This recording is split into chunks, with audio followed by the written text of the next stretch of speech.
كان ولا عندنا برج القلاب كمقر للجمعية. من وقتها وين الأنشطة متاع الجمعية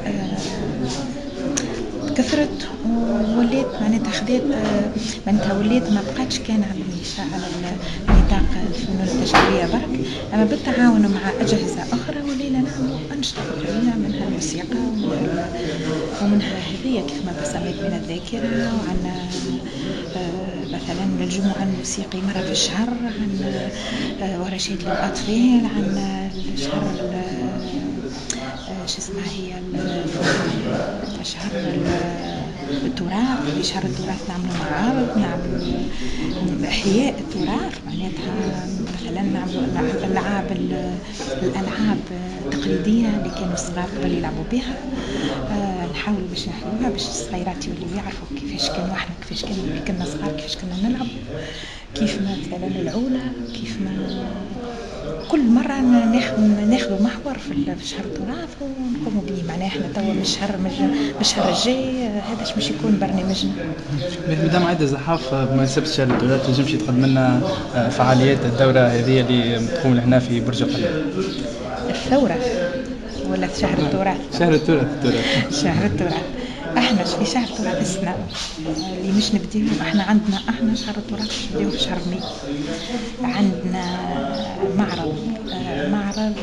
معرض المبدعين في 10 و11 و12 أبريل، وفي المعرض هذا مش تكون عندنا محاضرة ومش تكون عندنا تقديم كتاب السي رضا القلاب، ومش يكون زاد البرج الكل اللي معناها نقسموه ديستانت، والمبدعين يحطوا الخدمة متاعهم ويبيعوها حسب الطريقية.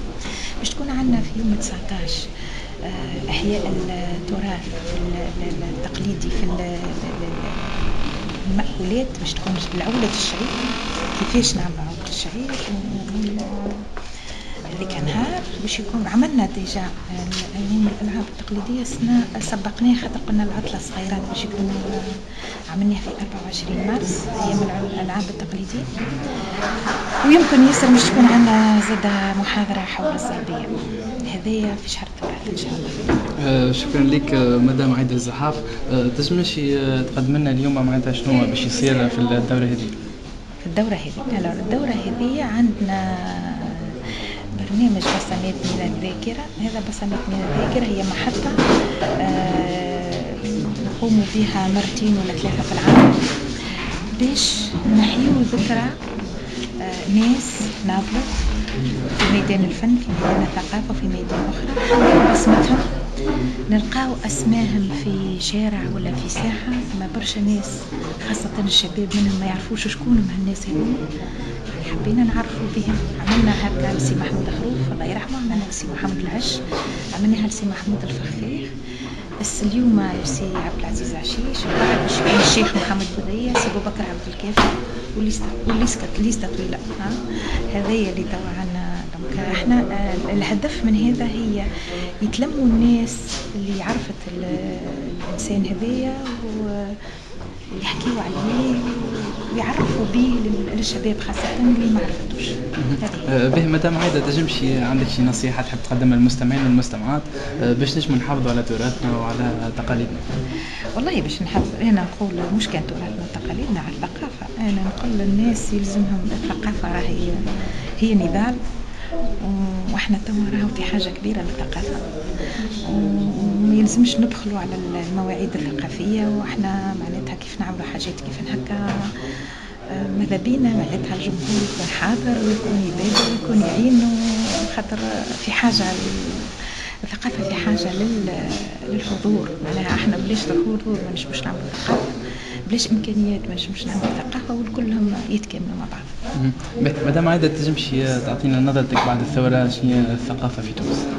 الثقافة ساعة تبدلت النظرة، وانا نشوف حتى في الفنون التشكيلية خرجنا بالثقافة، ما بقاتش في الأروقة، الثقافة ولات في الشارع، ثقافة قربت للجمهور، واللي نعملوا معناتها حتى الفنانين التشكيليين نفسهم معناتها الأعمال متاعهم تقرب للجمهور، تقرب للشارع وتقرب لما حوله. ما احنا سمينا العام لو تام دو لانيس لار دو بروكسيميتي، معناها خيار القرب. خيار القرب شنو؟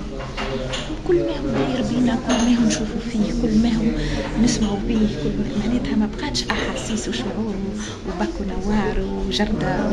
لا، ولات الثقافة خرجت للشارع. هذه حاجة معناتها هنا نشوفها في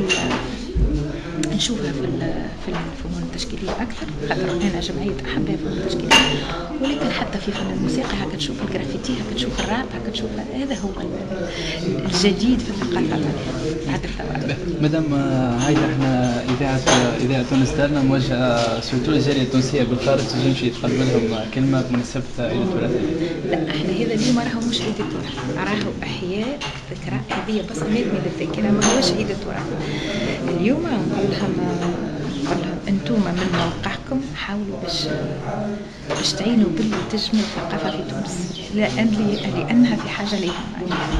الثقافة خاصة نشوف الصفاقس محتاجين لبرشا انفتاح، برشا اوفرتور، ومعملين عليهم هما باش يمكنوا لنا من الاوفرتور هذه. شكرا لك مدام عايدة، كنت معنا على موجة إذاعة تونس.